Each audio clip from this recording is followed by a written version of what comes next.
Do you feel like these are unfair questions of somebody within a department of that size and scope? Do you feel that it's somewhat unfair? I think you have a particular thing you really want to talk about and you're asking me other questions, but I don't think it's unfair to ask me about the audit. It's absolutely the case that the United States military should be able to pass an audit, and we've got to be on that pathway to get there. But don't you think that does speak to the larger point that we're trying to get at, which is good journalism uncovers corruption?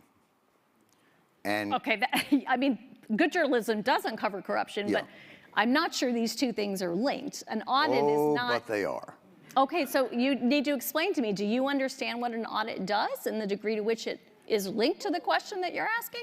I believe so. Okay, go ahead. Give me your explanation. No, I don't mind learning. So what I would suggest is that the audit that they have in the military doesn't really look at whether or not there's efficacy. It's just whether they got delivered the thing that they ordered.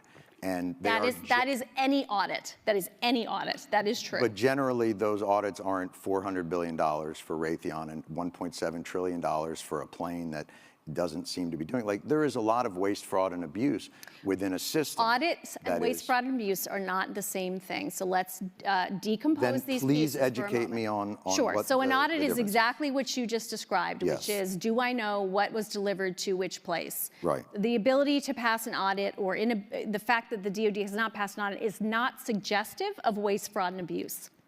That is completely false right there. So what is now it it's a question of, it's suggestive that we don't have an accurate inventory that we can pull up of what we have where. That is not the same as saying we can't do that because waste, fraud, and abuse has occurred. So in my world, that's waste. How is that waste? If I give you $1 billion and you can't tell me what happened to it, that to me is wasteful. That means you are not responsible. But if you can't tell me where it went, then what am I supposed to think? And when there has been reporting, I mean, this is not, look, I'm not saying this is on you and that you caused this, but I think it's a tough argument to I'm pretty make sure that I didn't cause it. an $850 billion budget to an organization that can't pass an audit and tell you where that money went. Like, I think most people would consider that somewhere in the realm of waste, fraud, or abuse, because they would wonder why that money isn't well accounted for. And especially when they see food insecurity on military bases, and they see... You want to talk about that? Because that's a good... we should be talking... I mean, well, I'm trying to understand where you're trying to go, other than the dollars, which really bother you. I think it doesn't really bother me. I think it's all connected. Okay. I think tell me that story. Tell me how you're thinking about that. When I see a State Department get a certain amount of money and a military budget be 10 times that, and I see a struggle within government to get people like more basic services, and then that department that got that, I mean, we got out of 20 years of war and the Pentagon got a $50 billion raise. Like, that's shocking to me. Now, I may not understand exactly the ins and outs and the incredible magic of an audit, but I'm a human being who lives on the earth and can't figure out how $850 billion to a department means that the rank and file still have to be on food stamps. Like, to me, that's fucking corruption. I'm sorry.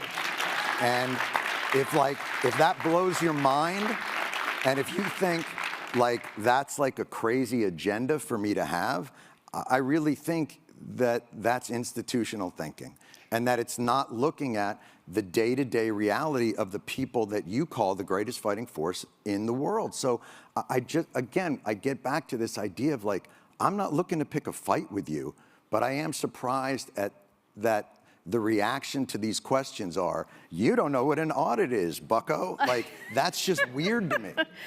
Okay, on food insecurity, major priority for us. A lot of funds are going toward that. The biggest issues we have found, first of all, we have significantly increased funding on food insecurity.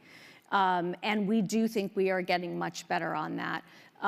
We believe some of the challenges we face are not what you often think of as, food insecurity as hunger. They're really around, do we have food available? For instance, as people come on and off shifts, is it healthy food? Those are the types of food insecurity issues we are seeing in and around our military installations. We have increased pay 2 times in a row here. We've done 4.6% pay raise last year. We've asked for a 5.2% pay raise this year. We've also increased basic allowances and increased housing and pay and other allowances. So overall, we definitely think we need to increase the spending that we are putting forward toward our service members and their families. We're putting our money where our mouth is. Another big area is childcare. Spending a lot more money on childcare. That includes both childcare facilities, and it includes benefit that allows folks to go out on the economy to get childcare and have that subsidized by the government. Those are all examples of ways we're trying to put money forward for our service members and their families.